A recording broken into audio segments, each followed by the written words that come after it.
Might have been my internet. Technology, man. I'm telling you. Yeah. It must be fun to, even though, you know, I've noticed that at the Daily Wire, their technology freezes up and screws up also. All the time. Yeah. All the time. So I don't feel bad, you know, because everybody, the only person who doesn't seem to have any problems is Joe Rogan.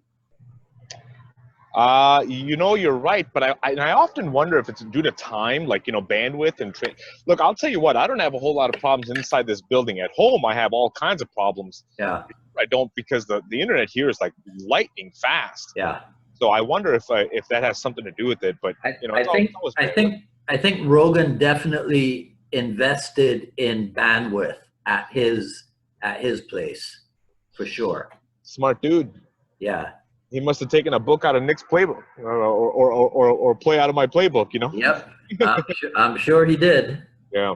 I'm sure he did. All right. So where were we?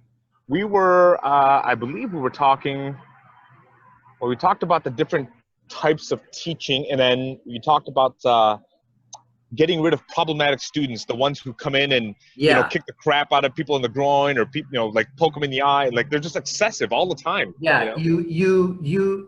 That's why you have to have some kind of intake procedure. It can't just be, hey, I want to join your school. Okay, we have a beginner class on Monday at 6:30. Can you make it? Yeah. Okay. How much is it? Oh, it's $179 a month. But the first month, the first payment is $269. Cash, check, card. Okay, I'll be there. They come in, give you the money, you give them a uniform, and they go on the floor. It can't be that. I agree. It can't be that. Because, I did the same thing. Yeah, because I gotta know who it is that I'm letting into my school. Right. All right. So so for example, Dan Timlin in 1987, Dan Timlin, 87 and 88, because that's when we were in Michigan with him. He is the person from whom, through Neil Colliff, Timlin gave me and Neil our first information call procedure, right? So there was short call, then there was long call 1 and long call 2. Okay. Right? And you had those in a what do you call it when you stick your piece of paper in a piece of plastic? Laminate, right? So we laminated that, and you stuck it on the desk in your office next to the phone. Okay. Right? That was the first iteration. In the world of martial art business, that thing evolved into, give me 1 second. Let me see if I have one here. Okay.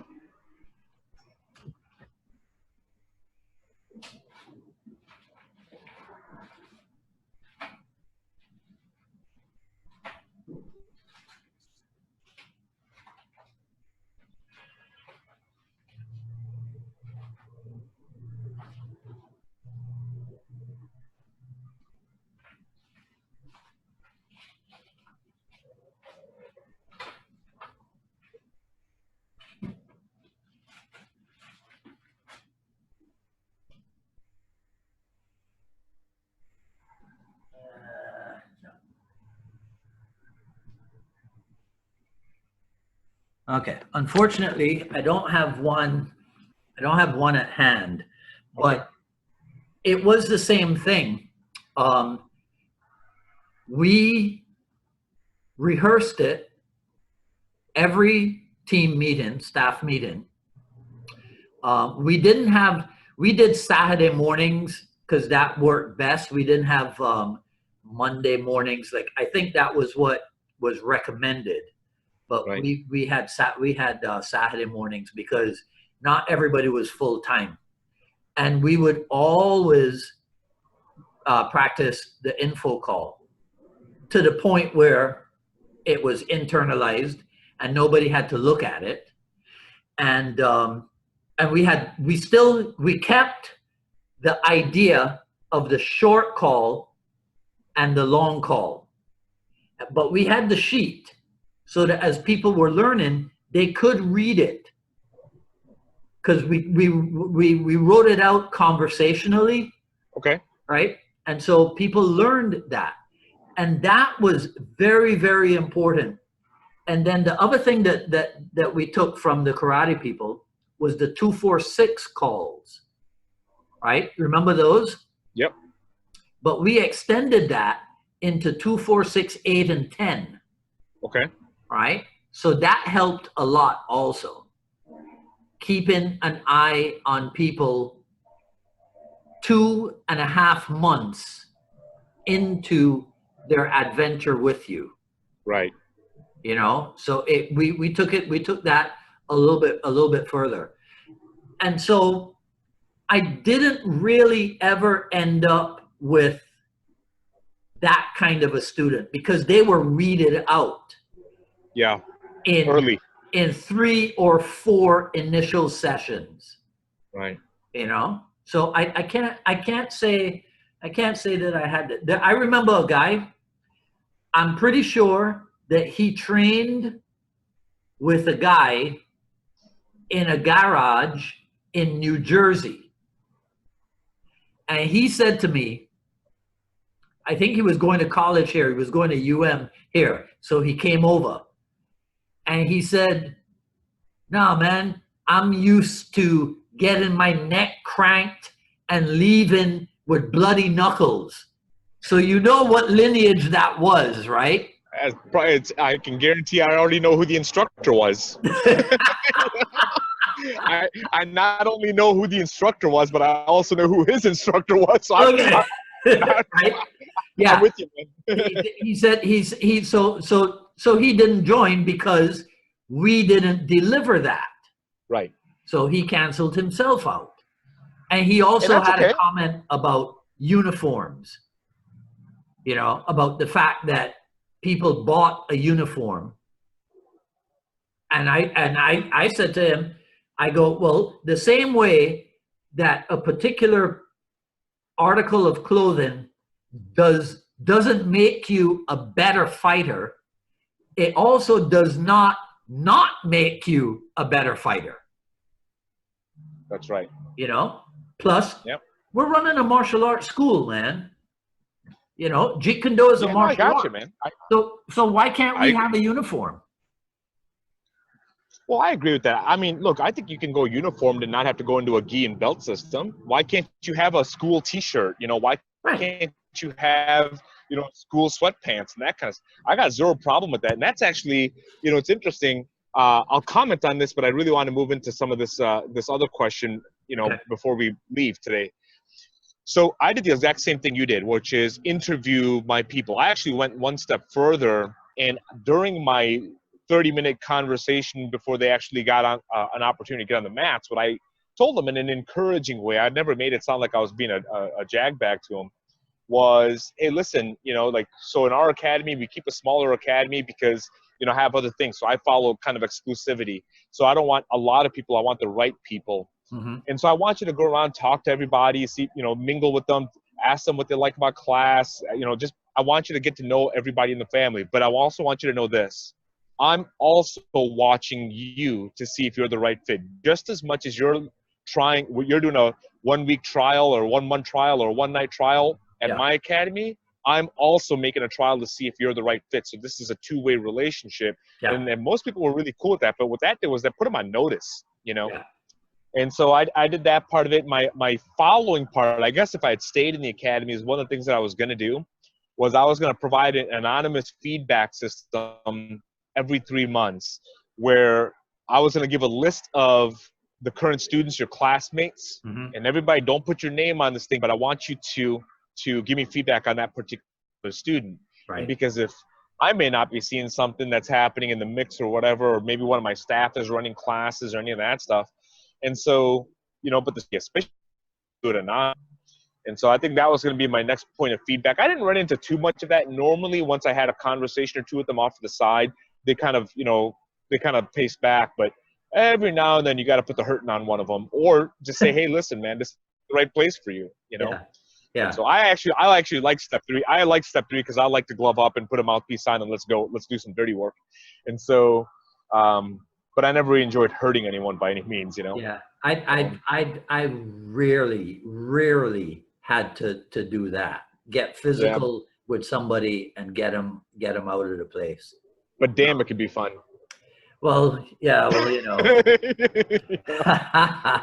Okay, so All right. So yeah. So I'm gonna skate past that and not let you comment on it. But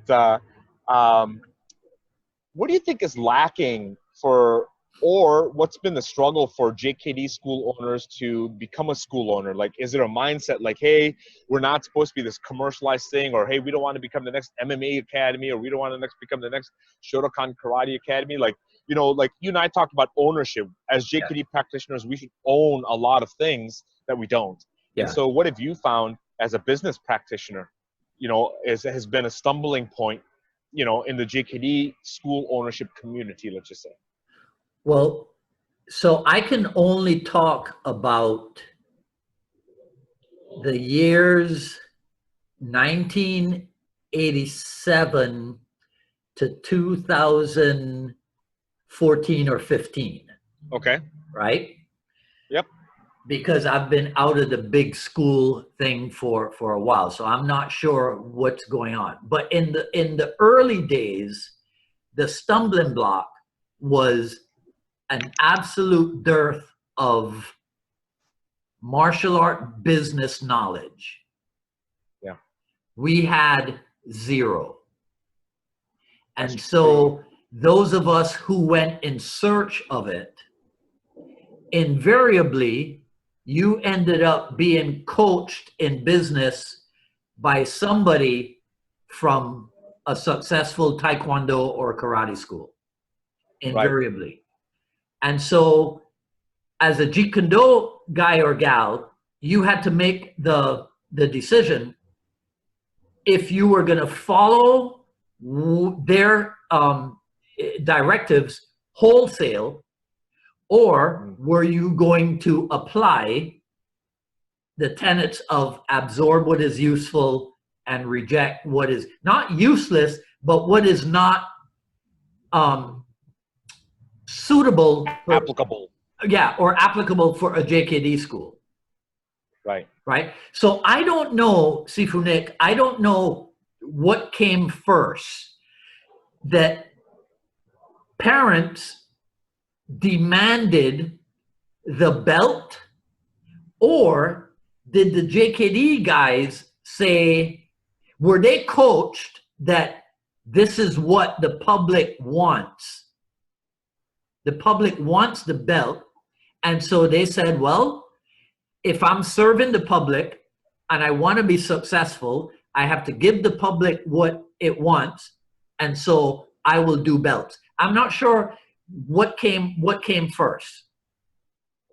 Well, I got to question that, because I mean, you know, I would consider my academies fairly successful. Yeah. I never had the belt system, and yeah, but you also didn't have a kids program. Right. Yes. I think that's where the big difference is. You see, I think that if you followed what the martial art business people advocated, your school kind of got converted into a kids martial art school more so than anything else. So we went from 70 to 80%, 90%, 99% adult to quite possibly the same measurements, the same percentages as on the other side, the average or regular martial arts school, with more kids than anything else. And in doing so, lost aspects of the Jeet Kune Do identity. Then, I agree with that. Then when we added belts, we lost a little bit more of the Jeet Kune Do identity. Then when here's another thing that you tell me what you think of this. Okay. The Taekwondo school, in order to embellish its curriculum, would start to borrow, let's say, double stick Yep. and add it. But they were more successful at the business aspect. So we saw them adding double stick to their curriculum. So then instead of double stick being an integral part of what we were doing, it became an add-on, just like it became an add-on at the Taekwondo school, even though we had it before they did. Agreed. You see? And it always bothered me.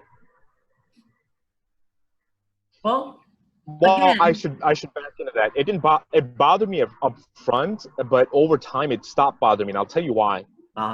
Because when anybody experienced what we had going on through the JKD and the Kali classes over at my academy versus what they were experiencing over at the Taekwondo Academy, they realized exactly what you just said. For those guys, it's just it's garnishment, right? And so they just they don't really know what they're doing with it. They're just copying patterns. They have no depth knowledge. Yeah, and it's not integral. Yeah. Right. See, so here's what we may have missed out on then. By splitting it off and putting the Kali in a special for black belt club or whatever. Right. We did not fulfill a Jeet Kune Do precept of here's why we do Kali. Here's how double stick enhances your empty hands. Right. See, the Taekwondo school cannot do that because, like you said, they don't have the depth of knowledge and understanding of double stick, but we do. So we should be using it differently, and in using it differently, we would be establishing ourselves as unique or different from the Taekwondo school. So that becomes a greater selling point. But if we take what we already have and turn it into the karate school's approach, so they do weapons as a specialty add-on, we do weapons as a specialty add-on. Instead of, no, those guys are dumb. They don't even understand what real weapons training is. Let me show you how, through Dan Inosanto, Bruce Lee's premier disciple, who shared the knowledge of Filipino weaponry with Bruce Lee, let me show you how we maintain that legacy here. Let me show you the secret Jeet Kune Do method for turbocharging your empty hands. Yep. Now we're different. Now we're unique. Now we're still Jeet Kune Do. And I agree with that. That's actually use that exact verbiage. Well, I would say supercharge your attributes, not turbocharge, but whatever. It's the same thing. And that's exactly how I did it. And so, we're actually seeing it. Let's forget about the Taekwondo guys. I'm seeing a lot of Krav schools bringing in things like hubud and single stick and double stick. And it's like, have you ever heard a story that in Los Angeles, at the start of the Krav Maga movement, that they visited JKD schools for quite some time? I've not heard that, but it would not surprise me if they did. I don't know details. I don't know if it's true, but if it turned out to be true, I would not be surprised because I've heard that there's stuff that they do that I look at it and I go, well, no, that's Filipino martial art, but it's being passed off as Krav Maga. I've heard that actually happens. I've actually witnessed that several times. Okay. I've actually witnessed that, and they've passed it off as Krav Maga from JKD stuff, from Kali stuff, and from Jiu-Jitsu stuff. Yeah. You know what I mean? Yeah. And I'm just like, well, look, I kind of understand the concept of, trying to learn from other places, but at least give credit where credit's due. If you don't have the context to do what you're doing, like, just don't do it or don't claim it. Yeah. We never did that. No, we When don't we have to do took that. something from somewhere, we gave credit because we were never afraid, right, to give credit because we practiced and trained JKD with integrity. You see? So it was like it was like we had something and we're doing things in a way that nobody else was doing it and nobody else could do it. Right. But we lost all of that and became complacent and no longer strived to portray our unique Jeet Kune Do approach. Agreed. Because we spent so much time learning very well the martial art business applications. Right. We learned them very well because we learn real good. Right? You see? Well, JKD's masters of being students. We learn from Yes. anything and everything. Yes. Yeah. But in some form or fashion, we lost the JKD pedigree and took on too much of what it is that we were picking up from elsewhere. You know, and it brings up a good question. Did we lose the JKD pedigree, or are the newer generations not being taught the totality of the JKD pedigree? Meaning, you see a lot of weekend warrior certificate, you know, kind of classes or seminars and that kind of stuff. You come pay me $2,000 and I'll train you for 3 days and you're going to walk away with a, you know, XYZ certificate and, you know, well, you're going to make all kinds of money and that kind of stuff. So is that generation, like, is the newer generation not, is it their fault for not knowing the information, or is it the instructor's fault for not teaching the information?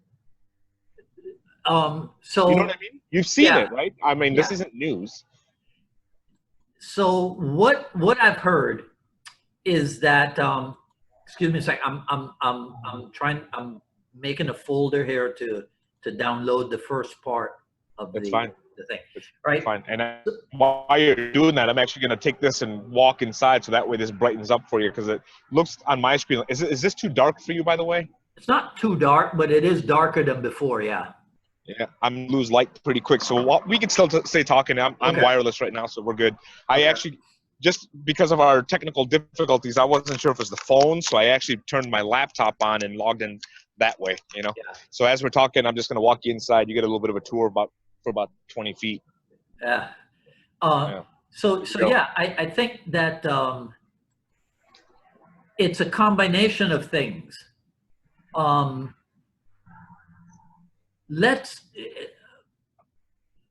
think that the current students are not being taught to think.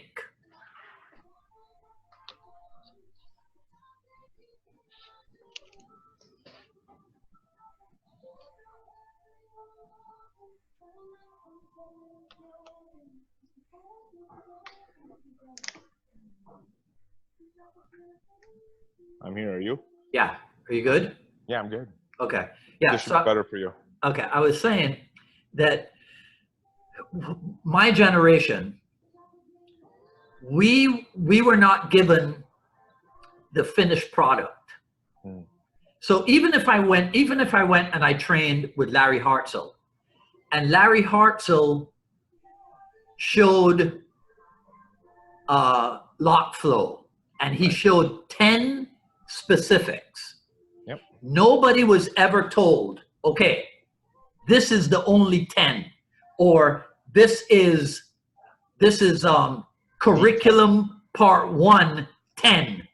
Right. You know, it was like, all right, so lock flow is a training method for when you go in this direction and he counters or gives you a different energy and you flow to this other lock. Right. So we understood from day one that Sifu Hartzell's pattern was there simply as a starting point. Right. Not that it was the pattern. Right. My understanding is that today, if you teach that, even if the instructor says, Greg Pichardo said something about this on Saturday when we were talking, that even if the instructor says, okay, so this pattern is meant to be broken, people who are making notes, they don't hear that part. They're like, okay, what was number 2? Right. And because I got number 5 and number 6, did you get number 2? Right? No, it's like they're looking for the finished product. Maybe it's an outgrowth of, you know, society and social media and shortened attention spans, and nobody no longer wanting to do the work, wanting to have the work done for them, wanting to have the finished product presented to them. Maybe it's just a generational thing, and maybe some instructors, in realizing that that's who they are teaching, they acquiesce and they give series 1 with 5 movements, series 2 with another 5, so that it becomes just like Heian Shodan as white belt kata, and then Heian Nidan as yellow belt kata. Because the business coaches, there are no business coaches, as far as I know, who started out in JKD. They all come from karate and taekwondo. Sure. Okay? Yep. Now, the smart ones have used a lot of JKD. That's true. Right? I remember I walked into a taekwondo school a while ago and saw that in the rotating curriculum, they now had phase 1 and phase 2 and phase 3 and phase 4. And I know for a fact that is not something that they had before.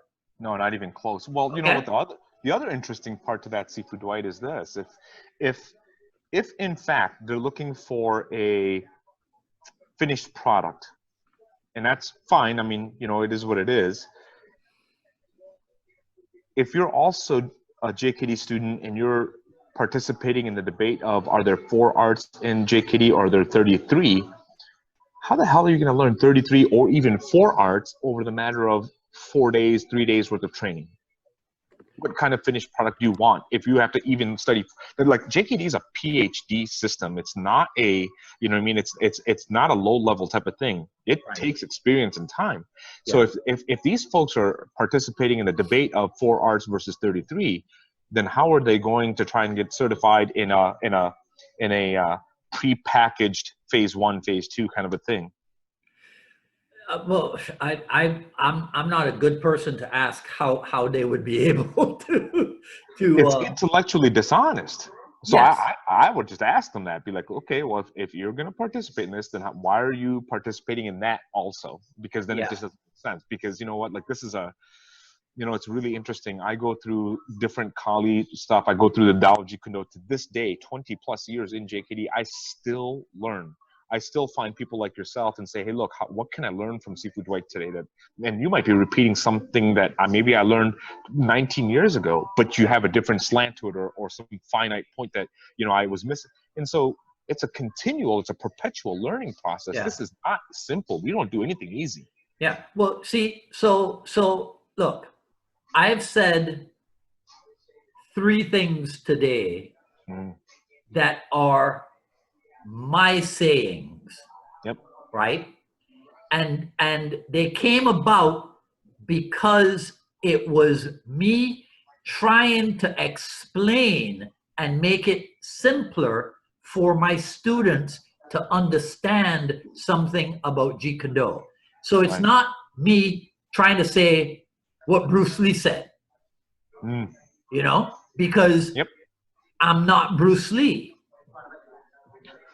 So I have to find my own way. But you are. Well, no, you're not Bruce Lee. But I've seen you do this, and you do this on your Wednesday sessions as well. you'll find something in the Tao of Jeet Kune Do or the fighting methods or one of these books. You'll quote it, and then you'll expand on that based on your experience. Yes. And so you'll kind of give your flavor to it or your understanding of it or whatever, which I think that's kind of the way I was teaching JKD as well. Yeah. I would take it. That, you know what that is? That's me trying to be Dan Inosanto. Just stop. No, that's actually you being Dwight Woods. That's actually you, because that's the way you process information. That's the way you learned it, and now you're passing that along. And in doing so, you're encouraging. Remember, you and I talked about this. Our job as instructors is to encourage people to be better students. Exactly. And so when you said that, I was like, we gotta talk about that. Yeah, and so I think you're doing that 110% because you're opening a book and a quote or a paragraph or something, and you're saying, look, this is where you could find it. You could find this for yourself verbatim, but let's talk about this and let's expand on it. And so what you're doing is you're now making the end user accountable for doing more research and going about it that way. You know, I mentioned earlier on in our conversation, I mentioned the magazine Real Kung Fu. Yeah. There was an article in there.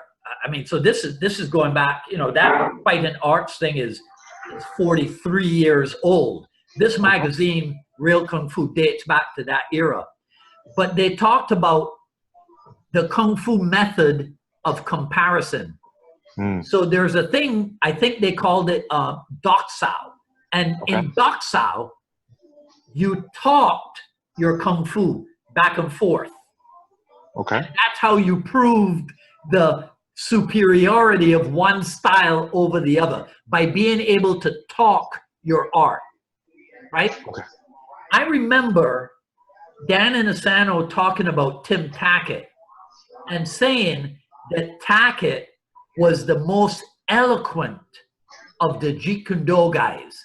And I remember sitting in year one, 1983, sitting through a Tackett demonstration and just hearing him talk it, show the physical, talk it, show the physical.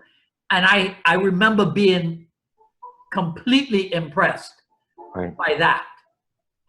And so what I do now, he's still very much like that. Yeah. Right.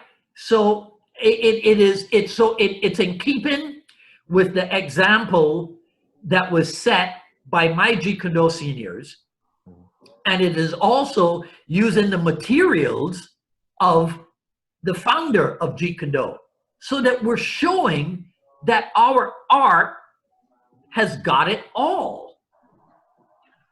That's my quest.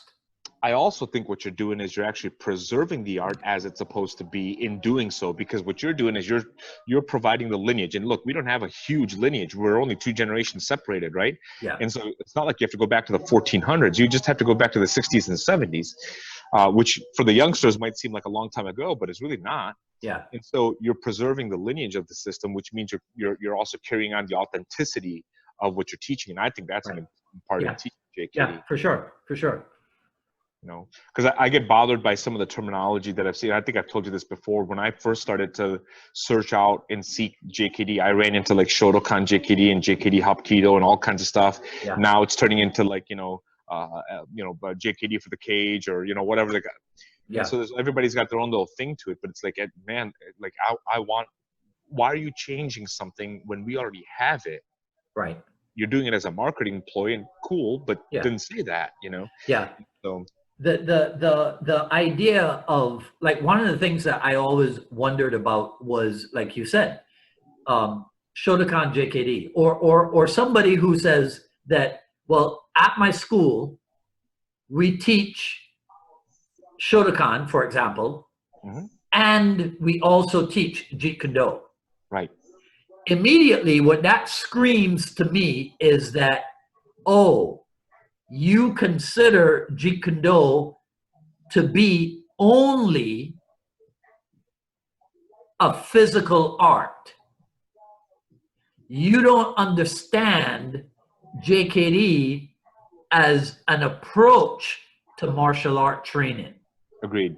Because if you did, your Gedan Barai Gyakuzuki would be out the door immediately. That's right. You see? Mhm. But there's an element out there where Jeet Kune Do has been passed on as an add-on to your school system. And I take that part bothers me as well. Yeah. When like we were never meant to be an add-on. We're not an add-on. Actually, No. you would add other things to us if you wanted to. Like if you know, and I say that in the fashion of like this. Like so I had, you know, some weapon side of stuff inside of our JKD class. Then I had a separate class for Kali because if somebody actually wanted to explore down the Filipino martial arts method, I wanted that to be in-house. And then I could tie the two back together. Same thing. I opened a jiu-jitsu class because I wanted to roll more, but mostly because we have JKD grappling, but I want you to have the platform to be able to develop more grappling in case you really enjoyed jiu-jitsu as I did, you know? Yeah. So, but my flagship was always JKD. It was never an add-on. Yeah. Well, so if people, you know, so if you have, so I think this is why they have it at the Magda Institute. Mm-hmm. They have their martial art program. Yeah. And then they have their cultural art program. Okay. You see? So in the cultural art program, that's where you might not be emphasizing the functionality and practicality of what you do. You might be doing stuff that's maybe a little bit more esoteric, yeah. a little bit more flowery, maybe artistic, yeah, right? Okay, that's cool because you are not passing one off as the other. Correct. You see, you're definitely still showing how JKD takes from that cultural art and runs it through the Jeet Kune Do filter, right, and comes out on the other end. Yep. You see, with that art transformed. But maybe that's something that's missing, you know, nowadays. I don't know. I'd have to spend more time at different schools to determine. I think what's going on is that there's more and more emphasis on turning this thing into a business and making money at it, where people aren't as in tune or not as keen on being a student of anything for a prolonged period of time. And so, you know, inherently, so what they get is they get a percentage of what the totality of JKD. They get 20%, they get 15%, and that kind of stuff. Yeah. Because it's easier. You can go into business with 20%. You can't. You know, you can go into business with 100% 20 years later, you know. But let me ask you this. Do you know who Buzz Durkin is? I don't. Okay. So Buzz Durkin is, or I don't know if he's still around or not, but I hope he is. Mm-hmm. He ran an incredibly successful Shotokan school. Okay. Now Shotokan, I'll probably mess up the numbers, but I'm illustrating the point. Shotokan has 9 kata. Okay. That's it. They probably have more, but I'll use that number to illustrate the point. Okay. So how could he keep students for 20 years? There's only 9 kata to teach them. Right. Why would they stick around after learning those 9? You might not remember this, but were you at the Q&A with Dan Kennedy at Barnes & Noble after? I was not. Okay, so you missed it. In the Q&A, I think this was how this is how I became known to him, right? Mm-hmm. I asked him, I said, you know, I heard you talking about your membership group, and that once you have taught them the elements of copywriting and this thing and this thing, that the only reason they will stick around for longer is the quality of the relationship. Agreed. Right? Yep. Formed. I heard you say that, and I thought, that's martial arts. Yeah. So that was one of the things that drew me to Dan Kennedy and kept me there for 10 years. Have you started teaching him JKD yet? I think that's a good barter for you. No. He's way beyond that, right? But I mean, so he and I had a ton of philosophical conversations, you know, and actually he would send me stuff about that he came across, you know, about Bruce Lee and what have you. I gifted him a few of you know, John Little's books on Bruce Lee and what have you. So yeah, because Dan Kennedy's approach to marketing is the Jeet Kune Do approach to martial art, you know, without a doubt. So that's something to absorb. That's something useful to absorb from somebody like Buzz Durkin. Right. How did he form these relationships? What is it based on? Is that similar to last week when you and I were talking, and I had and you said, hey, what's if you had to implement one thing into an academy to make it successful? And I said you have to build a family environment, meaning you have to build a quality relationship that has, you know, a substance to it. Yeah. Is that kind of the same thing that he's referring to, or is there something else? Well, that is what I mean, because, you know, in his mastermind groups, of course, people become friends.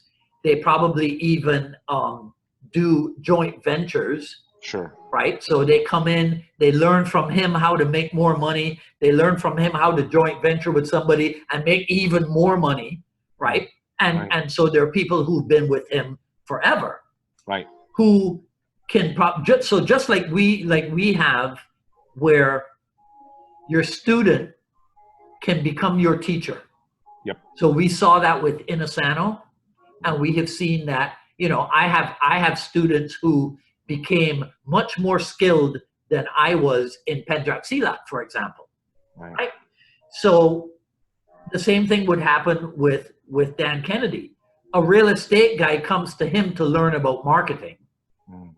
He trains and teaches the guy, and then the guy ends up teaching it to his group and learns something that he can come back and teach to Kennedy. Right. So I saw a lot of Dan Inasano in Dan Kennedy. Which is really good, in my opinion. You know, I don't know enough about Dan Kennedy's. Like, you guys know each other. I mean, my experience with him was very, very limited, and so I never comment on any of his stuff. You know, I mean, but I know you speak very highly of him. Yeah, and so, for sure. You know, and you always make that relationship. How Dan Kennedy's approach to business is very much like how we are in the JKD. Yes. And so I always thought that was very fascinating. 100%. Yeah, you would think that, you know, that's extremely fascinating, because you wouldn't think that the two would relate, but they do almost mirror image. You know what I mean? Yeah. Yeah, so it's because, see, Nick, it's because Dan Kennedy operated a lot by principle, not technique. Concept. So it was identical. Yeah. It was identical. See, and that's the thing that a lot of people in the Jeet Kune Do world do not get about that thing called Jeet Kune Do concepts. Yeah. You see, it is not 100% their fault. I think that to a certain degree, the concept of Jeet Kune Do concepts was not managed as efficiently as it could have been. 100%. You see, but it's probably because it would have meant telling people, look, here's how it is. And some people in the JKD world do not ever want to do that. They don't ever want to tell people, just shut up. You weren't there. I was there. Let me tell you how it is, or how it was, or whatever. Because we have we have our dysfunctionality within the family. And so one thing that we should never do, because it would only add to the dysfunctionality, is to talk bad about each other. I agree. Right? We should never do that. We're never going to agree 100% on this or that or whatever, and that's fine. But again, as I've said maybe 3 times already in this conversation, that is the experiment. Being so big-minded and big-hearted that you honor and respect somebody else, even if they think that Jeet Kune Do is nothing but boxing, fencing, and Wing Chun. And that if you are not boxing, fencing, and Wing Chunning, that you are not doing Jeet Kune Do, even if that's what they think. Right. And you don't think that to the degree that they do. Sure. You see? Because obviously, for somebody on the other extreme to go, well, that's ridiculous. There's no way that that's what. No, you're missing the point. They are not wrong. They're not wrong because there was a point in the history where Bruce Lee said, my art of Jeet Kune Do is based on boxing, Wing Chun, and fencing. Right. You see? Yep. But he went beyond. But the problem with it is I don't even think I think we really lose out when we lose out on the ability to have a conversation, right? Very much like politics. You and I keep bringing this up, but you know, like it's like I've had wonderful conversations with people who don't agree with me on how I view JKD or how they view JKD, and I'm willing to have a conversation, and that's cool. And most of the time, we'll find more similarity than we'll find differences. Then you have the other people who are just like, no, and then they get all kinds of uppity because you're, you know, like, and so I tend to stay away from the conversation, but if I have to engage, I go through it historically.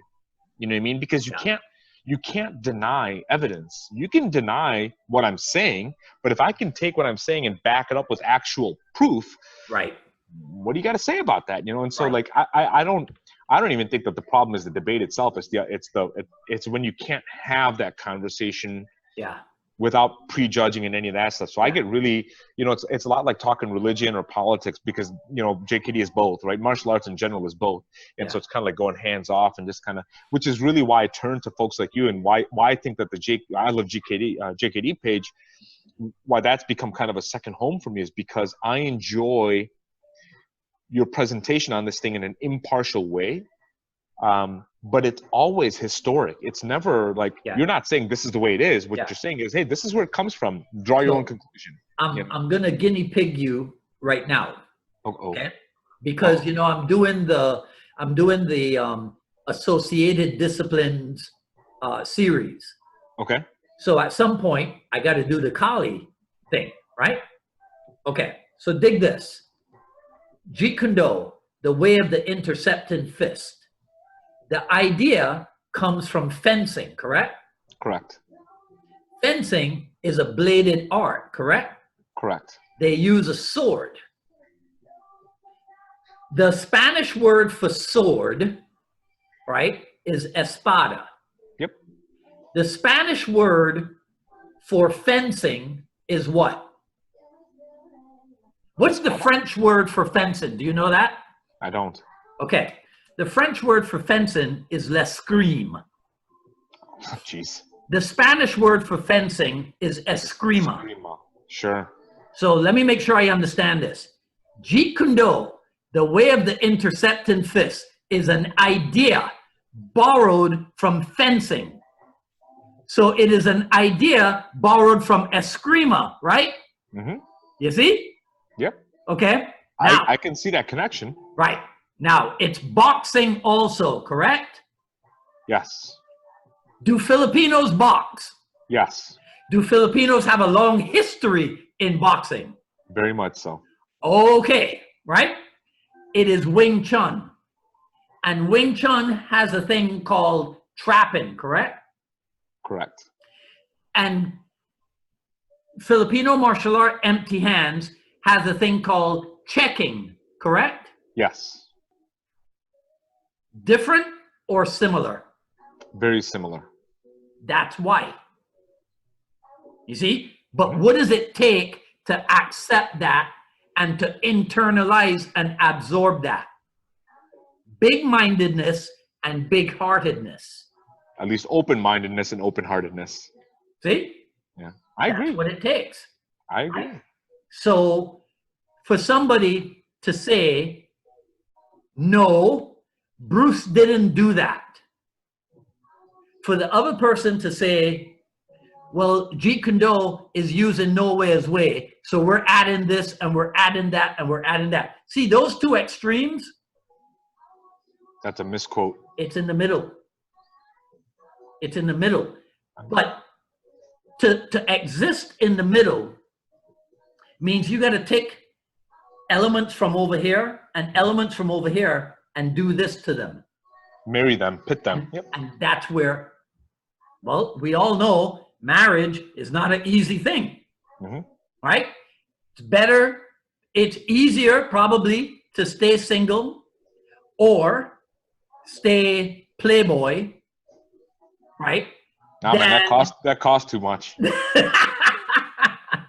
Right? It's harder to commit to one person and maintain whatever it is that you get from the other, you know. So when you're single, you have a lot of quiet time. When you're a playboy, you have a lot of variety. Yeah. It's harder to stay committed to one person and find quiet time and variety while in a relationship with that one person. Right. But more evolved people are able to pull that off. Agreed. You see, people who are interested in honesty and truth and personal development and the evolution of the human spirit, that's what they will do.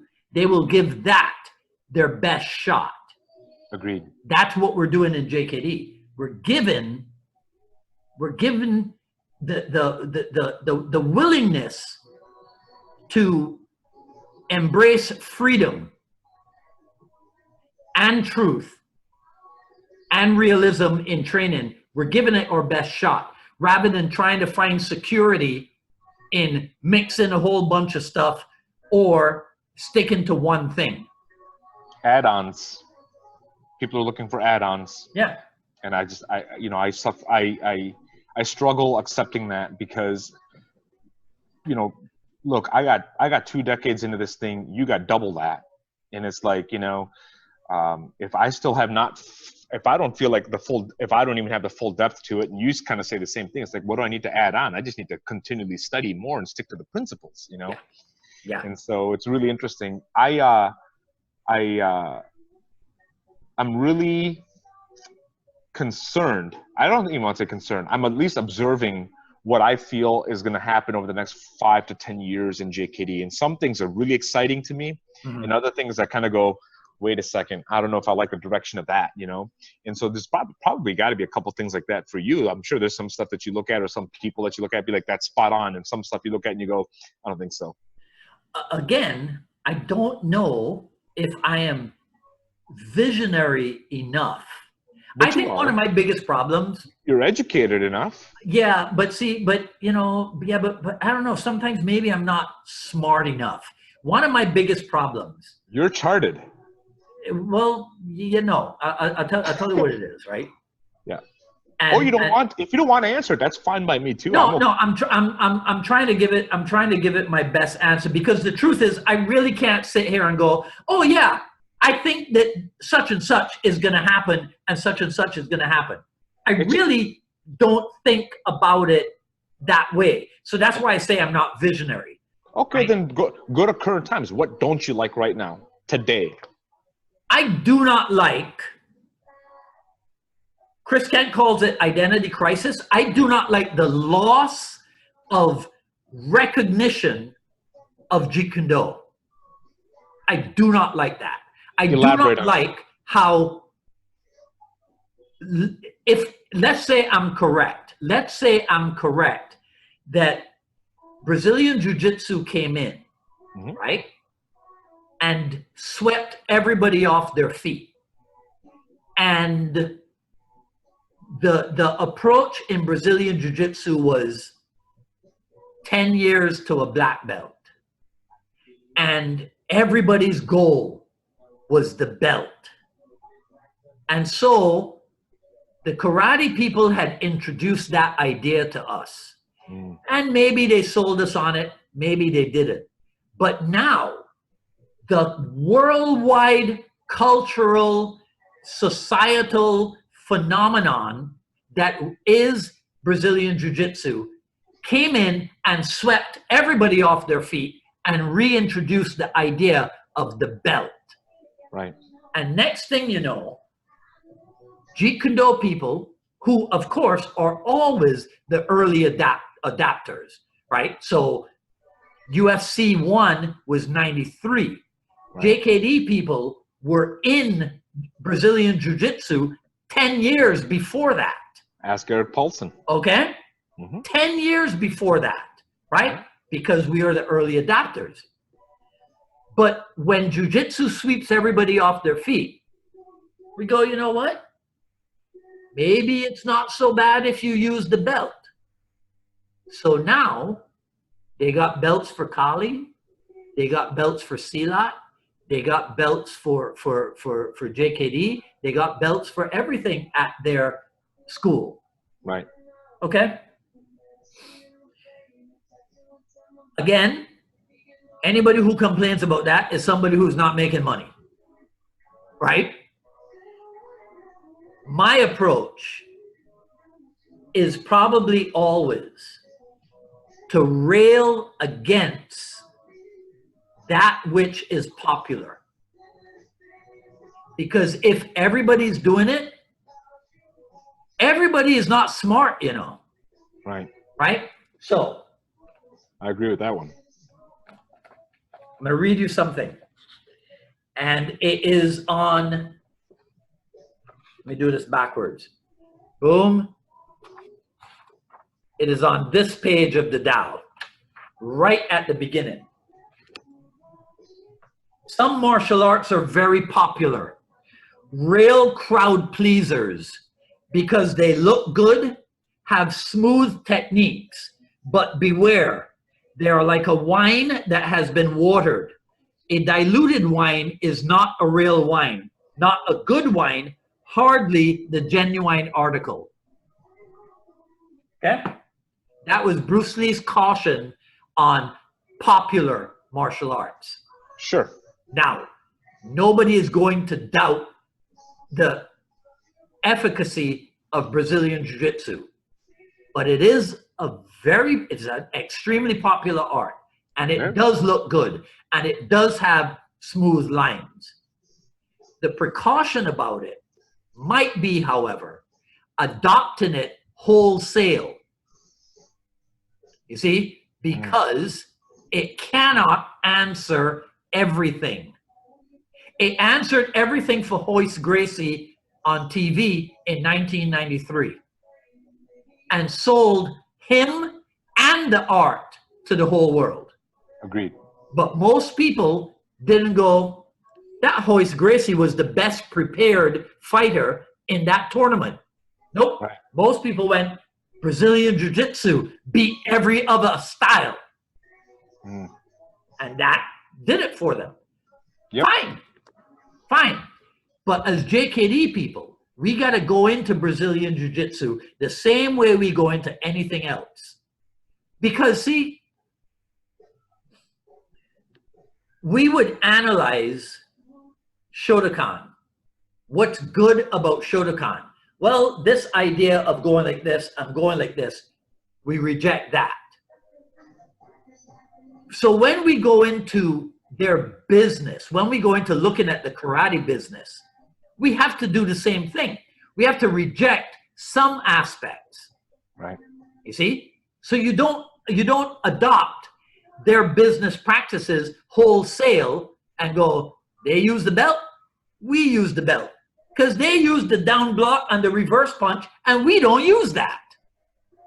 So how come on one end we're rejecting certain things, but then on the other end we're not, and we are losing our identity as we do that? That would be my biggest pet peeve. I think that's what you asked me. Yep. Yep. Right? It would be that loss of identity, because it's so ridiculous, man. We practice the art and philosophy of the 20th century's greatest martial artists. Agreed. And we can't maintain the identity of it? What? Yeah. No. So I am going to walk around town in my Bruce Lee shirts, right? Look, it's like this, right? I spoke on the dialogues with Sarah Badat Richardson. I watched it. Yep. Okay. Right? And I said it to her. Nobody will believe Jeet Kune Do's stories. She's from Reunion Island, married to an Angelino, a white guy, right? Mm-hmm. From California, living in Hawaii, training in this mix of cultures. If you try to sell that to a Hollywood movie executive, he'd be like, that's not exciting. Yeah. That's not even realistic. So then you got me, born in one island, raised on another island, living in Miami now, teaching this mix of cultures. You can't sell that. Nobody would believe it. Well, hey, man, I mean, I can tell my story. Nobody believes that either, right? Well, that's what I'm saying, right? You know, but now you can sell the story of Karate Kid. You see? Oh, I see. Kid studies, develops confidence and fighting ability, and you make a movie of it. Right. And a sequel, and another one. And then you put it, now there's Cobra Kai, when they grew up. Yeah.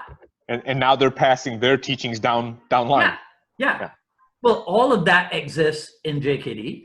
I agree with that. But it's hard, but it would be harder to make a movie about Dan Inosanto than it would be to make a movie about Ralph Macchio in Karate Kid. You know why? I actually thought about this. I'm like, if somebody ever put together a movie about Inosanto, no matter what, it's always going to be wrong. And I'll tell you why. He's got so many different avenues it can go, so many stories to be told. Yeah. For somebody to try and navigate through that, it's going to look like a crappy. And so you can't encompass that kind of history, culture, and experience in one 2.5 hour flick. Well, you know that's why they can't do the same thing for Bruce Lee either. I agree with that. You know, have you seen the new series, The Warrior thing? You know what? I watched an interview where Shannon Lee was talking about how the Warrior came to conception, like, you know, how she found it, and then it turned into what interview was it? She was doing it. I'll send you the link. It's on YouTube, and it was with another gal, and I keep forgetting the name of the gal. But they talked about her and the Bruce Lee, you know, the whole Federation thing, and just upbringing, and how she found a bunch of boxes and reopened Warrior, like, you know, and then was approached actually by somebody else who said, "Hey, wasn't your dad writing this thing back in the day?" And she told him the story about why it didn't come to fruition. And then he basically said, "We need to make it the way he." So I've not actually. Have you watched it? No, I don't have Cinemax, so I don't have a way of. Yeah, me neither. Have a way of seeing it. We're gonna find some online, some way to hack it and steal it. Hey man, that's what the internet is for. But I did see an interview of hers on because you know I try to stay cool and I try to stay black, right?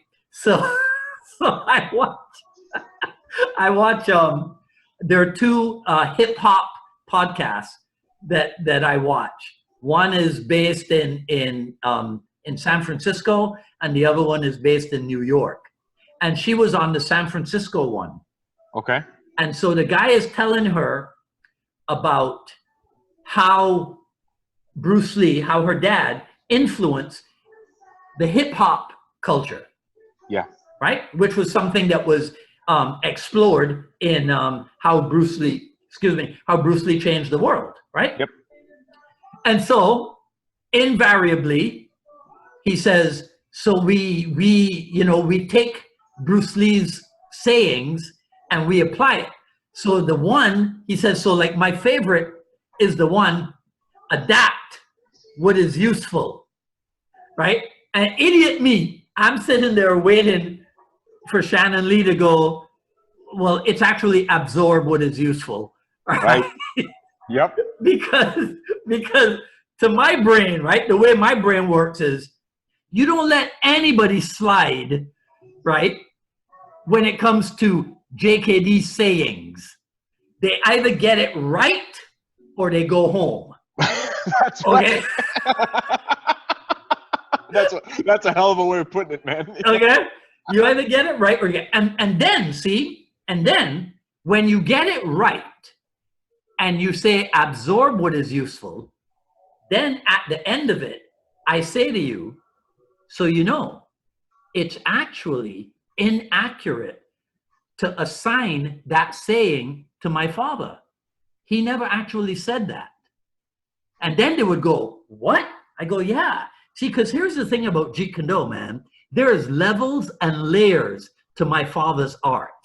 Yeah. You see, there are people who come in at this level and they think they know, but they don't really. Then there are some people who come in and they know, but they don't know that what they know is actually not what is, right? So there's that whole thing about levels and layers and teaching. So then you now add to the store of what is Jeet Kune Do by taking this person who thought he knew and giving him the correct education. That's how my brain works. But somebody's going to go, Dwight, you're being an idiot. Why are you so picky? Why, you know, I mean, but that's me.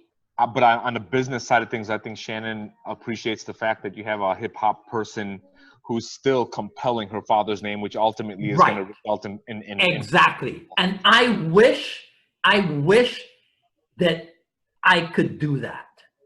Well, you can. You have to, I think for that guy, or that guy as an example, look, he never says that he's teaching JKD or he's even a JKD practitioner.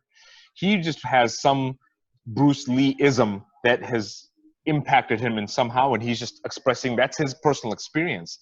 I can't take that away from him, even though it's incorrect in how he quoted it, but I can't take that away from him because he's not compelling JKD. He's compelling the impact of Bruce Lee as an artist, as an actor, as a writer, as a philosopher on this person's personal life.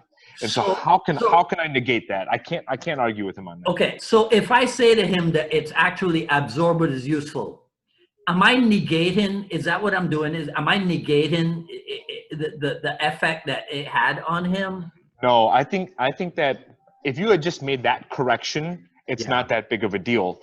I think the mistake would be to actually go into, look, my father's art and system has these layers and has these different types of depths to it, and so because this guy's not a JKD practitioner, so he's not going to understand that anyways. You know what I mean? I think the better thing is just to correct that particular language. Yeah. Maybe kind of expand on that just briefly in a layman term. Yeah. Well, you know, this is what I was telling you earlier about one of my problems, even as an instructor, right? Yeah. One of my problems as an instructor, I never finished telling you this, and Dan Kennedy helped me with it. Okay.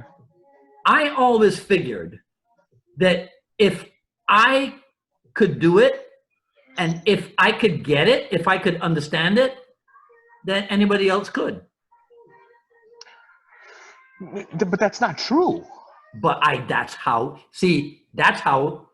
I'm gonna blame culture. I'm gonna blame island culture, especially Church of England island culture.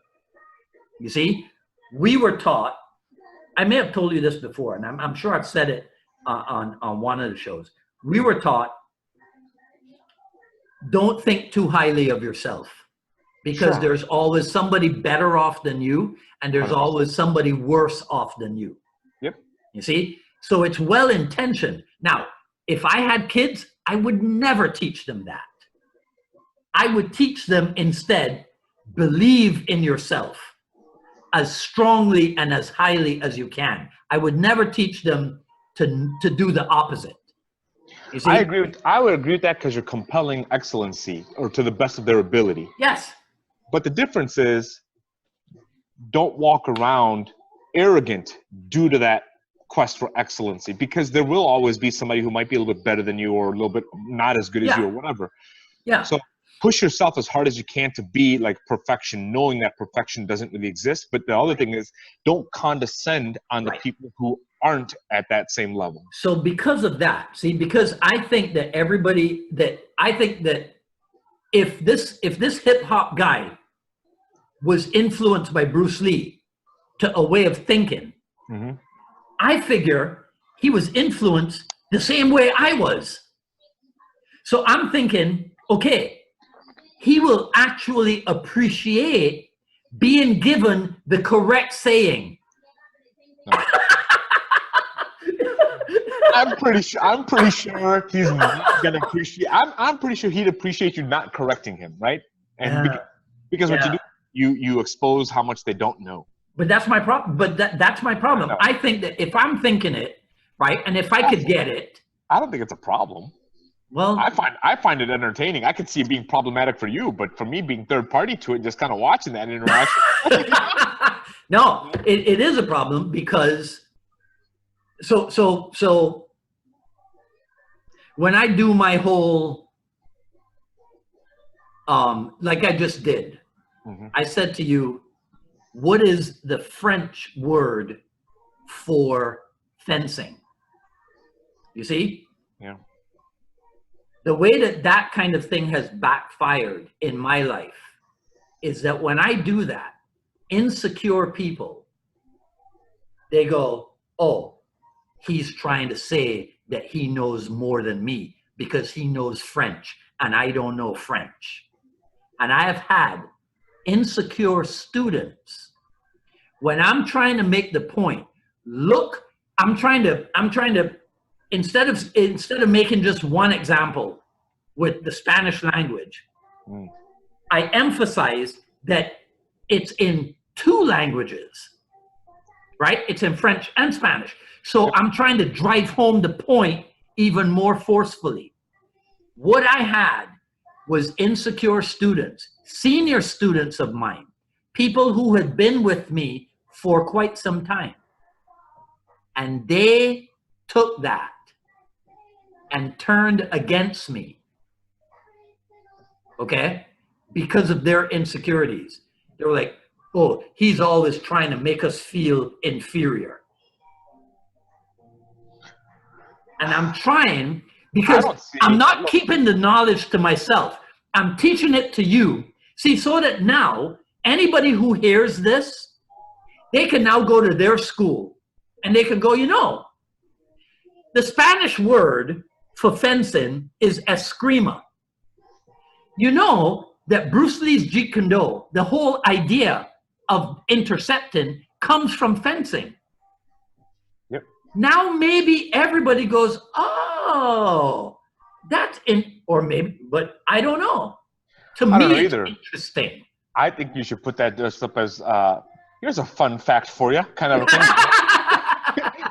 Knowing full well, here's like, so I'll give you a non-martial arts example. So one of the things that my father, that I got from him, was that whoever he was speaking to, he always spoke to them at their level.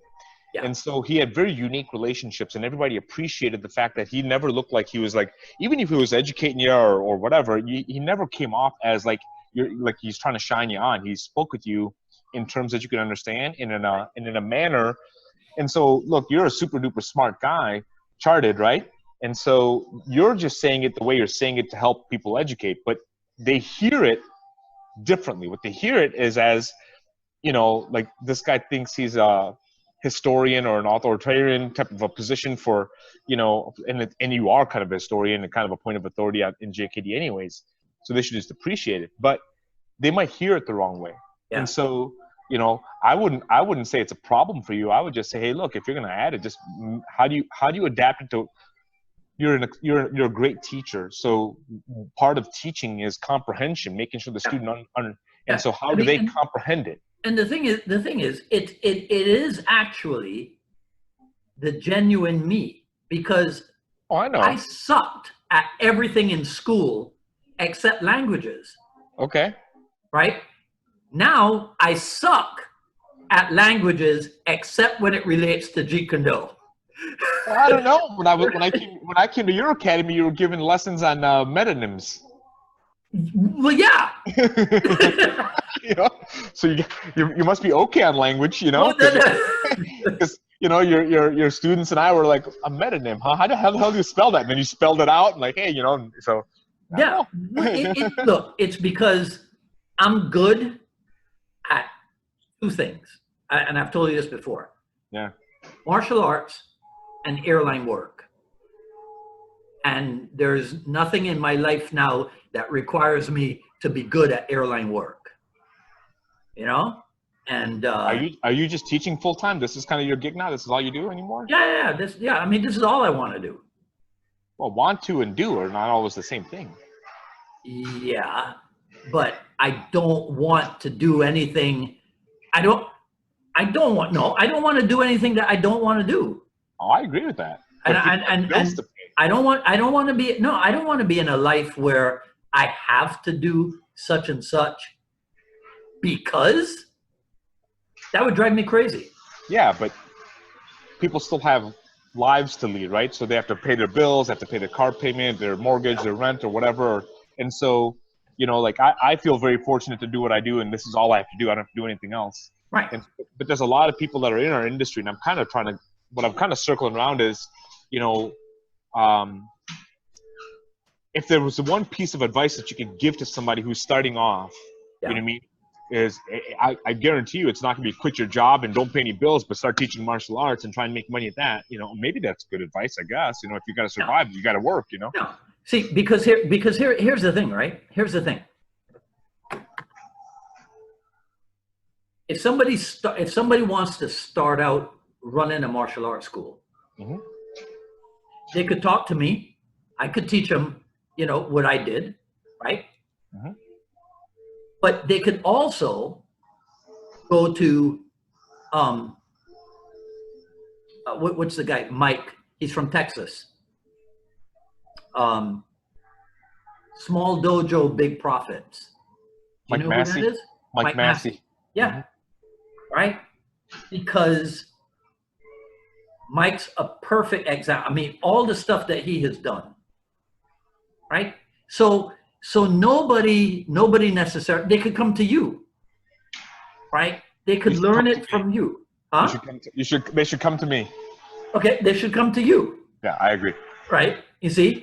What I'm saying is that the information is out there. Right. And since people are going to spend so much bloody time on their phones, they could as well spend the time on their phones profitably. Yep, I agree. You see?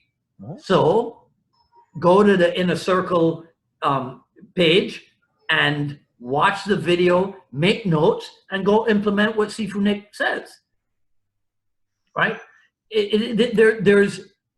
There's no reason not to do it.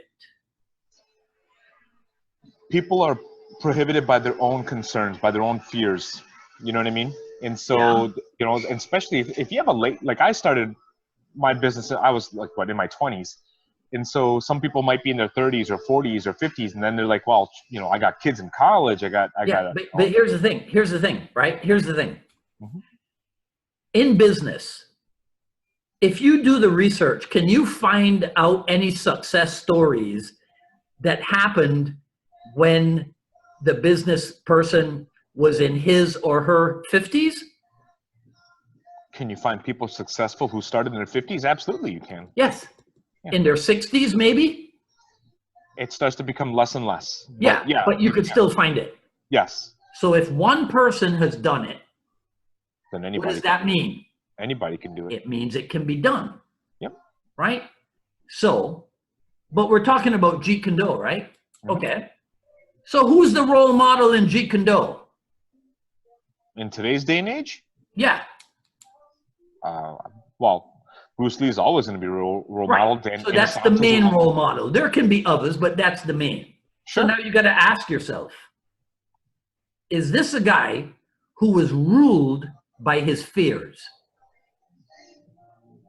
No, but then you can't be either. He was also 32 when he passed. Doesn't matter. No, I agree with you. Right? I agree with you. But this is the mindset, right? This is the mindset that we have to teach out there. I agree.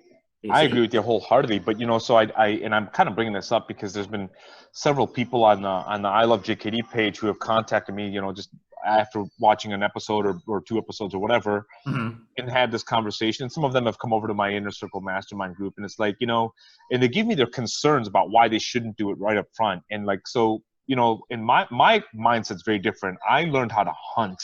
And so for me, I can be very savage when it comes to going after the things that I want. Yeah. And so I'm not inhibited by, any other particular decisions. Like if I'm going to go after it, I'm going to go after it wholeheartedly, but not everybody feels that way. And I always look at that as just like, okay, well, I can teach you how to hunt, but I can't give you that attitude. That's something that I feel is almost DNA. You know what I mean? And my DNA is to get out there and hustle.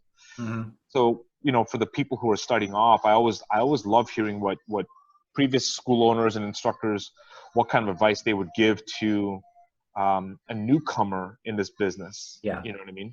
Yeah. Well, if somebody asks me how to start out now, you do it with as little overhead as possible. 100%. Right? With as little overhead as possible. And because truth is, if you don't have financial backing, whether it's your own sources or other sources, right? Yeah. Doesn't mean that you can't teach. I agree. There is a thing called the great outdoors. Yep. Right? There is a thing called your garage, right? There is a thing called your backyard. Yeah. And you can do that. And you can do that and study from you, from me, from Mike Massey, how to build. Agreed.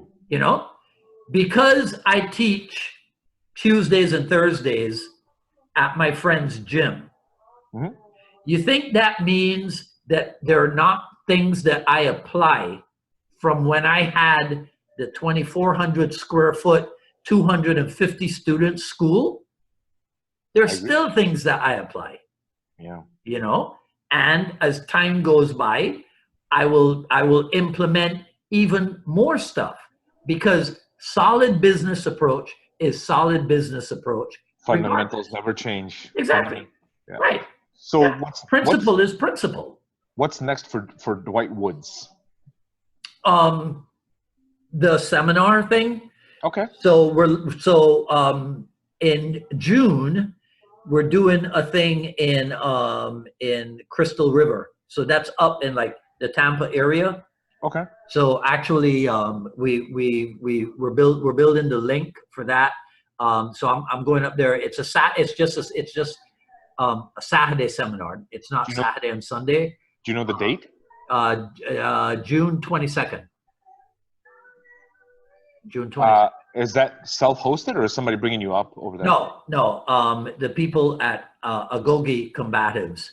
So my first Miami student, Chip, okay, he's teaching out of there. He just started back teaching. Okay. So he teaches at Agoge Combatives, and so they wanted to bring me up. So we're doing that. So we're getting ready tomorrow. I'll certainly try and make it down for you. Okay. I think it'd be fun. Yeah. But that's the thing. Going on the road and put in my brand of the approach to Jeet Kune Do. Because that's the other thing. If somebody comes and trains with me, and then they go and they train with you, and they go and they train with Cass, and they go and they train with Chris, they're going to experience they're going to see similarity. Yep. They're not going to see conformity. They're not going to see, hey, is identicality a word? Right? It is today. Okay. You Yeah. see? But there are definitely going to experience similar things. Right. Because we all have a common origin. Yep. I think that was even evident when I was over at your academy. I mean, how many things did we cover over? I might have had my own little, thing to it, but like it was familiar. You know what I mean? To everybody, right? I mean, we have a lot of common ground. Yeah. Right. And so it's going to be that. Yeah. And maybe, now to me, that's fantastic. Me too. Maybe for other people, it's confusing. Maybe for other people, it's threatening or intimidating because it's like, no. I need to have the same thing no matter where I go. Yeah. And that might be one of the built-in deficiencies in Jeet Kune Do, in that, which is why it leads people to say, oh, you Jeet Kune Do people, right? You're jacks of all trades and masters of none. Incorrect. It's just like in the 1980s, John Stephen Soot, I think he was the editor of Inside Kung Fu, a magazine that in the 80s, in my estimation, built its reputation on JKD and Filipino martial arts. I agree. Right? But he famously said something in an editorial or something about how you can never get a straight answer from JKD people. That's true too.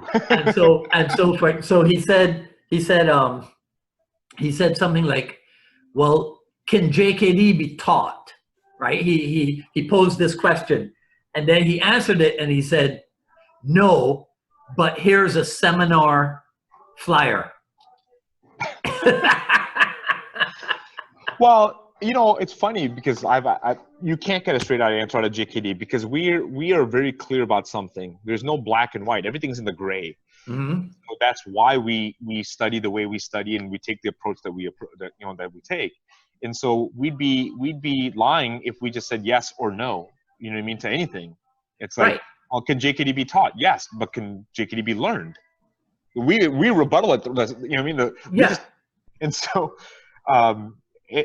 well, it's that universal answer of, well, it depends. That's right. It depends. Everything's in the gray. Yes. And so, I actually, that's actually one of the things that brought me to JKD in the first place. The fact that there was this, what I initially thought was exploratory grounds, Mm-hmm. And so, and if you remember early on when you and I were talking, and I told you, when I read the Tao the first time, I was like 16 or 17 years old. I read it. I can understand certain things, but for the most part, I was just like, I need guidance through this thing. This thing's like really like high level. Yes. And I'm only gonna get 10% of this book, and I'm just, and so that's what kind of, prompted my studies. And it's like, and it's funny because like I go back right now and I'm like, okay, now maybe I have 20%. You know what I mean? So, there's just so much to it. Well, so. I mean, like people have asked me if I want to get started in Jeet Kune Do, if I want to get started understanding Jeet Kune Do, which books should I start with? Bruce Lee's fighting methods. Well, to me, doesn't matter. As long as you start. Right. Yeah. Cass said that to me once. I asked Cass a question about how come last year we started with such and such, but this year we started with such and such. Mm-hmm. And he holds up the plate and he shows me the circle and he goes, because this is the art, Dwight. So it doesn't matter if you come in at this point or this point or this point. What matters is that you stick to it. Right. He said that to me in 1984. I took him at his word and I stuck to it. And he's not wrong. He's not wrong at all. He's not wrong. That Cass Magda is hardly wrong about much. I've not had the pleasure of experiencing Cass Magda's training. That's something I definitely remember. Like I told you, there's always people that you go back and you're like, man, I wish I had an opportunity to train with him, or And so for you, I find it very fortunate for you that you had those experiences because you Yeah. got involved in the 80s. I didn't get involved until the 90s. There was nothing like it, man. Yeah, man. Nothing like it. And I think that there's definitely stuff that people are missing out on, because it's a different approach now. Yeah. So what they're missing out on, we should close this up. It's almost 10 p.m. Yeah. I was thinking that too. We've been out for 4 hours. What they're missing out on is the quest, the Jeet Kune Do quest. Yeah. Right? The journey. The fact that it is a vehicle. You see? So like my student Wayne says, a process, not a product. I agree. That's of paramount importance for people to get. But I don't know if that is being emphasized by everyone who is in a role of influence in a teaching position. You know, I think that some people may have de-emphasized that aspect, and promoted people to instructor level, and now that de-emphasized aspect is being regurgitated and promoted even more, so that by the time you get to a guy who trained with the guy who trained with the guy who trained with the guy, the essence of it is lost. But that's why I say to people, you have an issue understanding how something is in present day 2019, ask yourself this question and go find the answers. What came before? You see? So what came before Jeet Kune Do of the 2010s? Jeet Kune Do of the 2000s. What came before that? Of the 90s. What came before that? So you keep going back and back and back until you get to 1966 or 1967 and you come across Bruce Lee's definition, right? Or you come across Bruce Lee's symbol that says use in no way as way and having no limitation as limitation.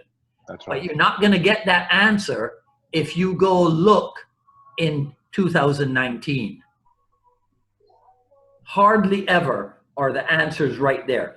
Do the work. Yeah. It's a process. So if you're at this point, part of your process is to go backwards and find out where you came from. Look, 23andMe, the whole DNA thing, that's a rage, right? That's a trend, right? Everybody's going back to find out where to do the friggin' same thing for Jeet Kune Do, man. That's right, man. Wise words. Find out where you came from, you know, where this art, God damn, I swear. Okay, on that note. On that note, hey, by the way, if anybody's watching this thing or in the replay or whatever else, this is how our conversations are in a non-camera format. This is how we chit-chat all the time anyways, you know? So, awesome. Well, in case anybody doesn't know you, where do they find you? So Unified Martial Art is the school website. Everything is actually going to be consolidated by the end of this year. When you ask me that question, I'll be like, dwightwoods.com. Boom, done. Yep. That's it. Everything will be there. Because, again, having a website for this and a website for that and a website for that, maybe there was a time when you needed that, but you certainly do not need it now. Right. I agree. Right? So for right now, I mean, there's the podcast, so you can find me on Facebook at Dwight D. Woods. I'm trying to think what is on dwightwoods.com. I'm not sure, but yeah, but you know, hey, just do a Google search for Dwight Woods, man, and just ignore the guy in Ohio that's a criminal. That guy in Ohio with dreadlocks. Just ignore him. Okay. Fair enough. Fair enough. That was the 80s anyway. So, Yeah. anyways, All well, right. I'll let you wrap up over here. Well, you're controlling this conversation anyways. And so, anything else that we need to add in real quick?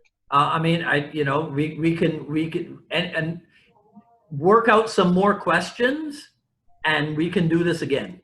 We'll definitely do it again, and I'm looking forward to seeing when this goes live. Hopefully the page and the end users are really enjoying this kind of a conversation, because this is as candid as it gets. This is how we talk on a regular basis. Yeah, this is it, man. Right. So, all right, cool. Okay. All right. Go have dinner. I'll talk to you soon. I'll talk to you soon. Be well. All right. Bye-bye.